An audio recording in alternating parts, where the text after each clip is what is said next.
नमस्कार. आपल्याला वाटतं की मधुमेह हे एका रात्रीत होतो, पण तसं नाहीये.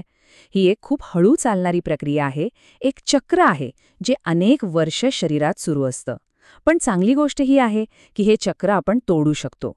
इतकंच नाही तर उलटं फिरवूही शकतो. आज आपण मधुमेहाच्या अगदी मुळाशी जाणार आहोत आणि त्याला थांबवण्याचा सोपा मार्ग समजून घेणार आहोत. ही सगळी माहिती माझा मधुमेह, माझे नियंत्रण या पुस्तकातील एका प्रकरणावर आधारलेली आहे. तुम्हाला जर अजून खोलात जाऊन माहिती हवी असेल तर www.schoolfordiabetes.in या वेबसाईटला नक्की भेट द्या. चला तर मग सुरू करूया मधुमेहाचा हा प्रवास. आज आपण काय काय बघणार आहोत? आपण सुरुवात करणार आहोत मधुमेहाच्या सुरुवातीपासून. मग शरीरात चरबीचं दुष्टचक्र कसं फिरतं ते पाहू. आणि मग या चक्राला तोडण्यासाठी व्यायामाचा काय परिणाम होतो हे समजून घेऊ. सोबतच प्राणायाम आणि व्यायाम, ऊर्जेचं संतुलन यावरही बोलू. आणि शेवटी व्यायामाचा एक जबरदस्त पुरावा मी तुम्हाला देणार आहे. चला सुरू करूया.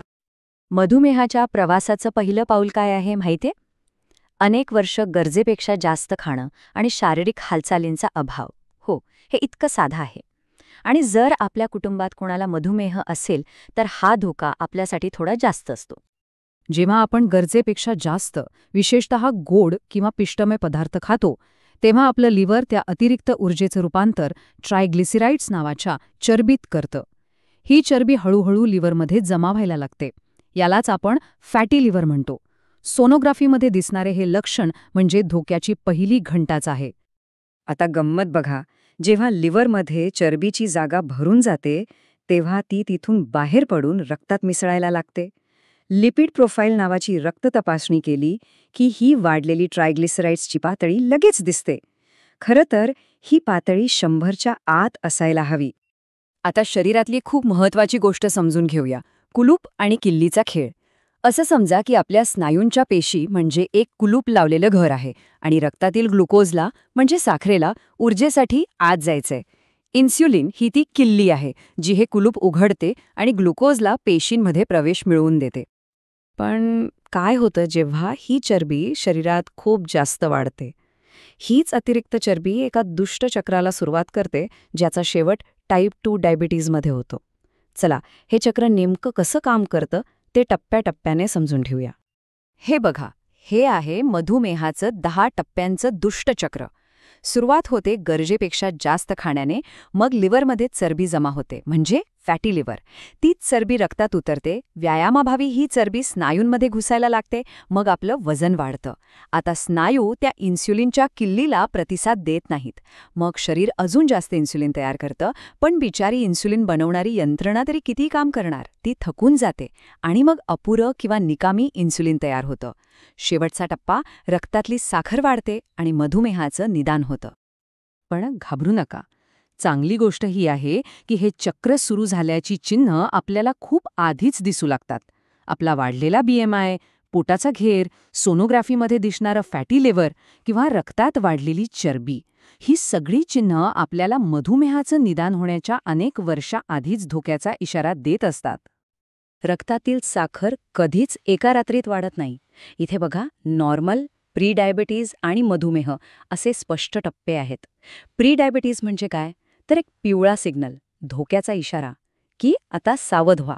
ह्याच टप्प्यावर आपण योग्य पावलं उचलली तर मधुमेहाला टाळू शकतो. आणि आता सगळ्यात महत्त्वाची आणि चांगली बातमी, हे संपूर्ण दुष्टचक्र आपण उलटं फिरवू शकतो. आणि याची जादूची कांडी आहे आपल्याच हातात. ती म्हणजे शारीरिक हालचाल, म्हणजेच व्यायाम. निसर्गाचा एक साधा नियम आहे, use it or lose it, म्हणजे वापरा किंवा गमवा. मशीनचे भाग वापरले की झिजतात, पण आपल्या शरीराचं उलट आहे. शरीराचे अवयव जेवढे वापराल तेवढे ते मजबूत होतात. बघा ना, हाताला प्लास्टर लावलं की तो कसा कमजोर होतो. स्नायूंचंही तसंच आहे. जेव्हा आपण व्यायाम करतो तेव्हा स्नायूंमधला रक्तप्रवाह वाढतो. मग स्नायू काय करतात? ते त्यांच्यात साठलेली चरबी ऊर्जेसाठी जाळायला सुरुवात करतात. याने फक्त वजनच कमी होत नाही, तर आपलं शरीर आतून तरुण राहतं, मेंदू तल्लख होतो आणि हृदय, किडनी, डोळे अशा महत्त्वाच्या अवयवांचं संरक्षण होतं. व्यायामासोबतच आपल्याकडे एक प्राचीन भारतीय तंत्र आहे जे शरीराला संतुलित ठेवायला मदत करतं. ते म्हणजे प्राणायाम. पण व्यायाम आणि प्राणायाम यात नेमका काय फरक आहे? चला बघूया. प्राणायाम म्हणजे श्वासावर नियंत्रण मिळवण्याची कला. आपला श्वास ही शरीरातील अशी एकमेव क्रिया आहे जी आपोआपही चालते आणि आपण मुद्दामूनही नियंत्रित करू शकतो. आणि याच नियंत्रणामुळे आपण हृदयाची गती, तणाव अशा अनेक गोष्टींवर अप्रत्यक्षपणे प्रभाव टाकू शकतो.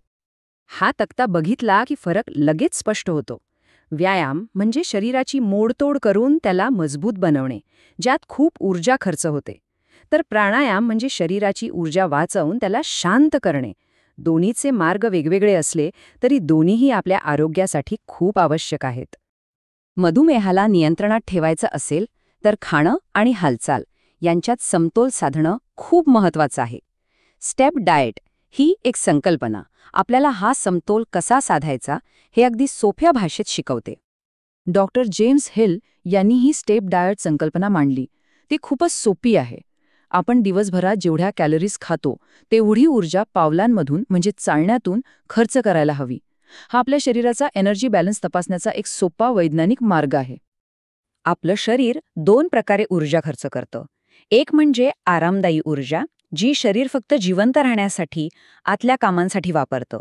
आणि दुसरी म्हणजे क्रियाशील ऊर्जा, जी आपण चालताना, काम करताना, खेळताना म्हणजे हालचाल करताना खर्च करतो. याला आपण इंजिन आणि डब्यांचा नियम म्हणू शकतो. विचार करा, ज्या ट्रेनला जास्त डबे असतात त्या ट्रेनच्या इंजिनला जास्त इंधन लागतं, बरोबर? तसंच ज्या व्यक्तीचं वजन जास्त असतं त्या व्यक्तीला तेवढंच चालण्यासाठी जास्त ऊर्जा लागते. म्हणूनच आपलं वजन जेवढं जास्त तेवढ्याच जास्त कॅलरीज आपण प्रत्येक पावलागणिक जाळतो. आणि आता मी तुम्हाला एका अशा अभ्यासाबद्दल सांगणार आहे ज्याने व्यायामाचं महत्त्व इतकं स्पष्टपणे सिद्ध केलं की संपूर्ण वैद्यकीय जग चकित झालं. हा अभ्यास आहे डालस बेडरेस्ट स्टडी. 1966 साली काही निरोगी 20 वर्षांच्या तरुणांना एका प्रयोगात घेतलं. त्यांना काय करायला सांगितलं माहितीये? 3 आठवडे फक्त आणि फक्त अंथरुणावर पडून राहिला. त्यानंतर त्यांना 8 आठवडे खूप व्यायाम करायला लावला. पण खरी गोष्ट तर पुढे 30 वर्षांनंतर घडली, जेव्हा त्याच 50च्या लोकांना पुन्हा शोधून त्यांची तपासणी केली. याचे निष्कर्ष अक्षरशः डोळे उघडणारे होते. फक्त 3 आठवडे काहीही न करता पडून राहिल्यामुळे त्या 20 वर्षांच्या तरुणांचं शरीर तब्बल 20 वर्षांनी म्हातारं झालं.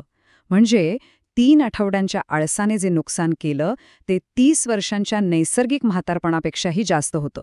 पण सगळ्यात महत्त्वाची गोष्ट ही की व्यायामाने हे झालेलं नुकसान कोणत्याही वयात भरून काढता येतं. तर मग आता एक विचार करा. जर फक्त 3 आठवड्यांचा आळस आपलं शरीर 20 वर्षांनी मागे नेऊ शकतो, तर आयुष्यभर केलेली नियमित हालचाल आपल्याला किती तरुण आणि निरोगी ठेवू शकेल? मधुमेहाला हरवण्याची आणि निरोगी आयुष्याची किल्ली आपल्या रोजच्या पावलांमध्येच दडलेली आहे. चला, आजपासूनच ती किल्ली वापरायला सुरुवात करूया.